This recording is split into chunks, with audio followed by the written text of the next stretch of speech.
Am I the asshole for cutting off my sister and telling her she's no longer welcome in my house after threatening to sue me? So I, 26 female, have a sister, 31 female.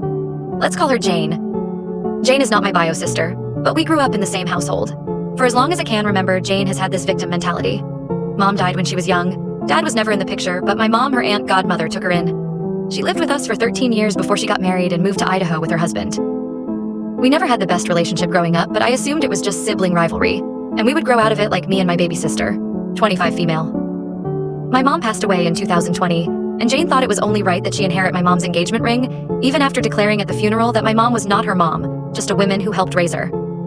I then moved back into my parents' home because I felt bad for my dad and didn't want him to be alone. After converting the top floor of our 3-story home into a mini apartment for myself, Jane raised concerns that there would be no space for her to come home to during Christmases, but we made do. My dad recently paid off the home and signed the deed over to me under the condition that he live there, rent-free until he dies, since I had been helping him pay the mortgage and would continue to pay the taxes on the home. I dismantled the apartment on the 3rd floor, making it once a 5-bedroom home. However, 2 of the bedrooms my sisters used to occupy are now a walk-in closet and a room for my dogs. I added a pool, a new bathroom, renovated the kitchen, and turned the basement into a bar lounge area. Once this was completed, Jane asked me how we would split the sale of the home. I was confused as to what she meant. I was not selling my home. She stated that since my dad paid it off, that when he died, that house would go to all of us, and we should just get ahead and sell the property now. I told her I was not selling and that my dad signed it over to me. She then said she would call someone to appraise the home, and I would then have to buy her and my little sister out. When I told her again that I owned the home, I was not selling, and she wasn't getting any money, she threatened to sue me. I told her to leave. A few weeks later, she called my dad to ask what the plans were for Christmas, and if I was going to be staying in a hotel since I could not be cordial. My dad told her I would not be staying in a hotel, but she was still welcome to come and stay with us. I politely informed him that she, nor her family, were welcome to stay. And if he needed to stay with her over the holidays, he could also stay in a hotel. Now she's called my whole family and gone on a campaign of how evil I am for doing this over the holidays. Most of my family agrees with her, except a few who do not want to be involved, saying that she only said she'd sue me out of anger after realizing something else was taken from her. Her mom, her dad, my mom, now her childhood home. Which leads me to believe that maybe they are right. Am I being too harsh on her after all her struggles in life, or is she simply just a bitch? Edit. Little sis is fine. Please stop worrying about her. She's not a problem. Hence why I did not list everything she got from our mom or our dad. Update. I suggested my dad stay in a hotel with Jane because he was insistent that she spend Christmas with him. I didn't say he couldn't live with me anymore. I don't think it's unreasonable to not want to be around someone who wanted to sue and may still try.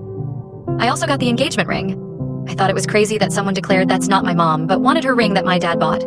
Also, little sis got the wedding bands. Dad also gave Jane significant amounts of money to open her own bakery. Little sis took over his business. I got the home, and the retirement and life insurance will be split in 3 if he passes. Because he can't die, to be honest. Update. The family wedding was over the weekend, and everything there was great. No drama. I kept my distance from Jane.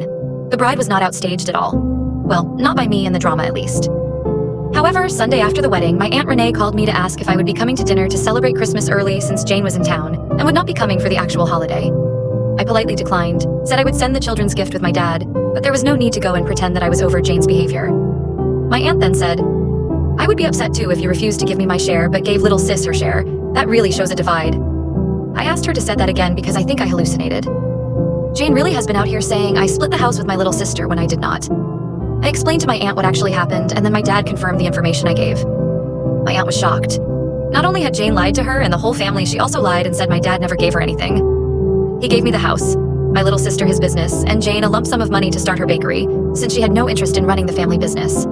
Jane is currently staying with Aunt Renee, but Renee is now upset and feels duped into this whole mess. Renee and my dad are both upset with Jane, but still believe that I should forgive and forget and move forward. Renee is going to talk to Jane tomorrow before she leaves to go back to Idaho, but I'm not sure it will do anything. Not a great, entertaining update, but I guess I felt compelled to finish the story. At this point, though, I don't care if I'm the asshole. I was surprised by the amount of comments saying I was. But I don't need any more stress from these people.